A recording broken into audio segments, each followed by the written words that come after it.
Las teorías aritméticas son básicamente teorías en las cuales las propiedades fundamentales de los números naturales son expresables, demostrables. Ah, ¿Cómo se define esta?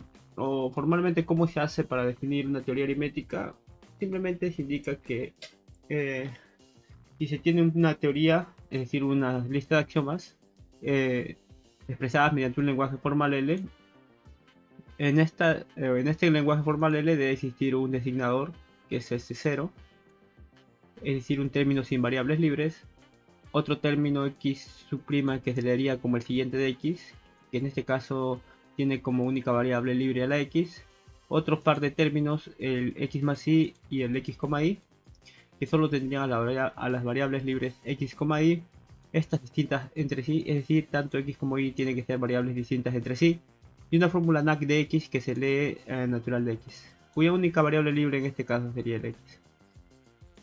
Ahora, teniendo estos términos y fórmulas de la teoría del lenguaje formal L, también vamos a introducir estas abreviaturas que nos van a permitir trabajar de una manera cómoda con las expresiones ya referidas.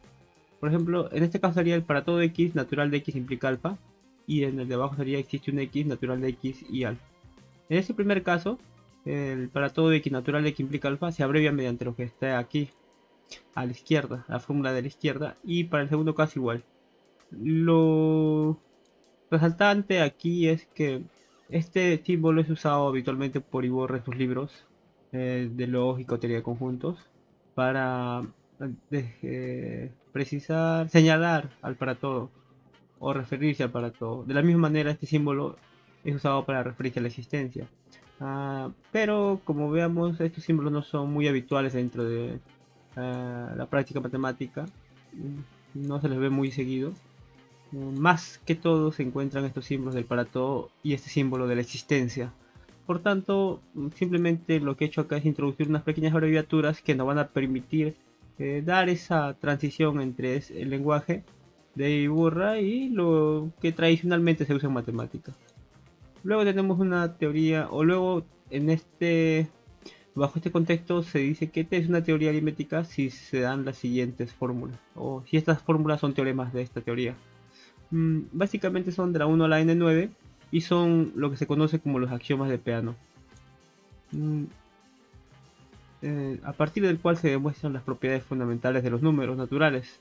El primero sería que el 0 es un natural, que el siguiente de un número natural x también es un natural, que para toda x el siguiente de dicho x siempre va a ser distinto de 0, es decir, el siguiente de cualquier número siempre es distinto de 0. Si dos números o el siguiente de dos números son iguales, esto implica que ambos números tienen que ser necesariamente iguales. Un número más 0 siempre va a ser 0. Un número más el siguiente de otro número es igual a la suma de ambos números. Y aplicando el siguiente, el producto de un número por 0 siempre es 0. Y el producto de un número por el siguiente número es igual al producto de dicho número por el otro número más el x. Y el último es simplemente el teorema de inducción matemática, que indica que si tienes una fórmula evaluada en cero, luego mm, y también se tiene que para todo natural o para todo es natural, claro, el- la fórmula evaluada en x implica que la fórmula se evalúe en x', entonces, es decir, si tienes estas premisas, se cumpliría que todo número natural cumple dicha fórmula. Acá para ser más precisos se indica que para toda fórmula aritmética alfa sub x que tenga x como variable libre, no necesariamente la única, donde una expresión aritmética se define de la siguiente manera. Es decir, esta alfa no es una fórmula cualquiera, sino es una fórmula aritmética, y para definir una fórmula aritmética conviene expresar o definir una expresión aritmética, como de la siguiente manera.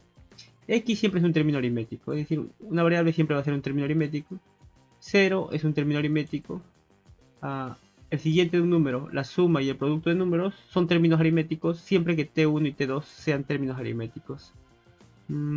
Luego, t1 igual a t2 es una fórmula aritmética siempre que t1, t2 son términos aritméticos. Este de aquí ya no va. porque no es necesario. Y lo otro, la negación de una fórmula y alfa que implica beta, y para toda x alfa y existe x alfa, son fórmulas aritméticas siempre que alfa como beta lo sean.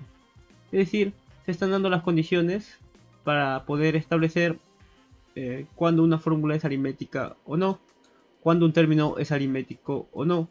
Y una expresión aritmética es simplemente un término o una fórmula aritmética, nada más. Entonces, si se tiene estas propiedades, uno ya puede empezar a demostrar lo que son las propiedades fundamentales de los números. Bueno, si el video le ha gustado, dale like, coméntalo y suscríbete al canal. Hasta pronto.